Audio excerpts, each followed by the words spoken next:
जानिए विश्व के 5 सर्वश्रेष्ठ धनुर्धर।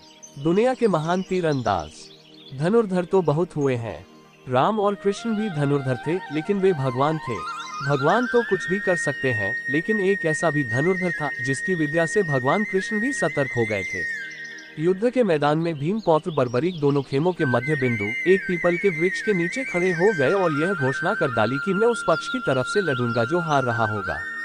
भीम के पौत्र बर्बरीक के समक्ष जब अर्जुन तथा भगवान श्री कृष्ण उसकी वीरता का चमत्कार देखने के लिए उपस्थित हुए, तब बर्बरीक ने अपनी वीरता का छोटा सा नमूना मात्र ही दिखाया। कृष्ण ने कहा कि यह जो वृक्ष है इसके सारे पत्तों को एक ही तीर से छेद दो तो मैं मान जाऊंगा। बर्बरीक ने आज्ञा लेकर तीर को वृक्ष की ओर छोड़ दिया।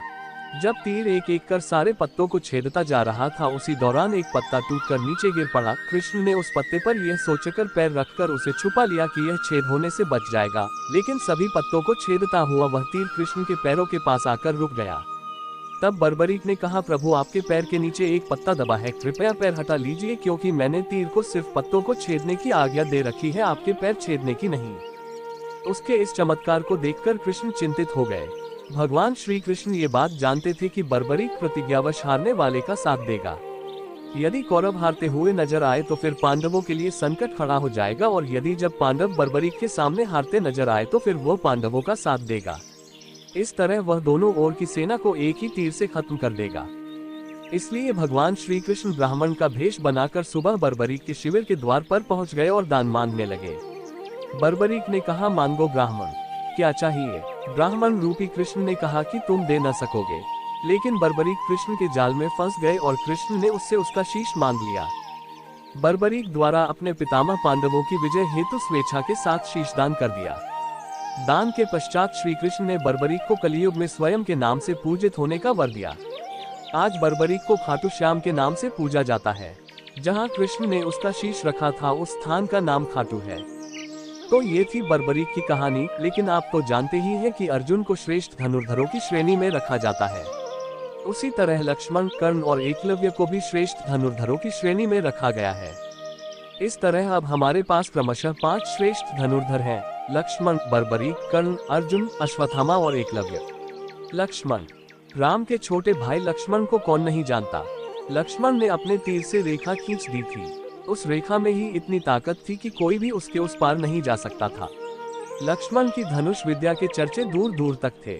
शास्त्रों अनुसार लक्ष्मण को श्रेष्ठ धनुर्धर माना गया है।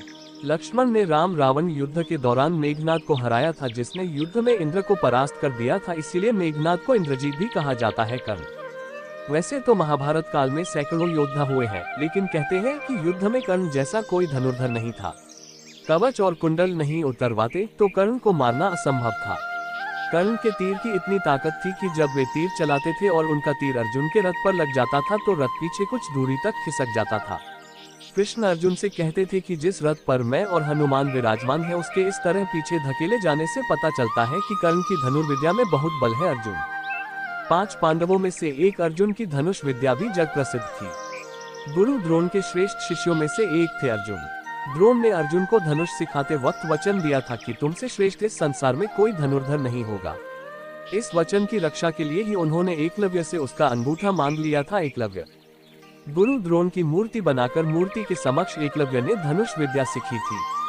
गुरु द्रोण को जब इस बात का पता चला कि एकलव्य अर्जुन से भी श्रेष्ठ धनुष बाण चलाना सीख गया है, तो उन्होंने एकलव्य से पूछा कि तुमने यह विद्या कहाँ से सीखी। इस पर एकलव्य ने कहा, गुरुवर, मैंने आपको ही गुरु मानकर आपकी मूर्ति के समक्ष यह विद्या को हासिल किया था। इस बात पर द्रोण ने कहा कि तब तो हम गुरु दक्षिणा के हकदार हैं। एकलव्य ये सुनकर प्रसन्न हो गया और कहने लगा, मांगिए गुरुदेव, क्या चाहिए। द्रोण ने कहा कि तुम जिस हाथ से प्रत्यंचा चढ़ाते हो मुझे उस हाथ का अंगूठा चाहिए।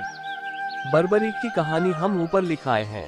हालांकि राम को भी श्रेष्ठ धनुर्धरों में गिना जाता है। राम के काल और महाभारत युद्ध में एक से एक श्रेष्ठ धनुर्धर हुए हैं। अश्वत्थामा। महाभारत काल के गुरु द्रोणाचार्य के पुत्र अश्वत्थामा को भी सर्वश्रेष्ठ धनुर्धरों में शामिल किया जा सकता है।